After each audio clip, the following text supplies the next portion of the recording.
Hi అండి, అందరూ ఎలా ఉన్నారు? చూసారా, పందిరిమల్లి అండి. ఇది మా అమ్మ ఇంటి దగ్గర ఉన్న పందిరిమల్లి అండి. చూడ్డానికి చాలా అందంగా ఉంటాయి, చాలా పువ్వులు కూడా కాస్తాయండి.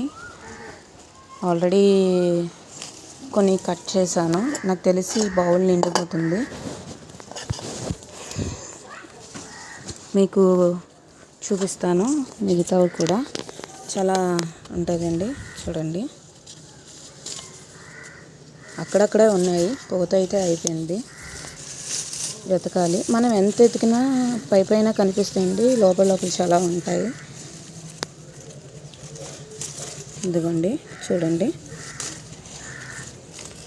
ఇదిగోండి, ఇదిగోండి, చూడండి, ఇదిగోండి, చూసారు కదండి, ఇక్కడే ఉన్నాయి. ఆల్రెడీ కొన్ని తెంపేస్తాము, ఇంకా అక్కడక్కడ ఉన్నాయి, అవి కట్ చేయాలి. కట్ చేసి మిగతావి మీకు దీన్ని మాల కట్టి వేరే వీడియోలో చూపిస్తానండి. చూడండి, మీకు మాల కట్టేసి వేరే వీడియోలో చూపిస్తాను. ఓకే అండి, బాయ్ అండి అందరికీ.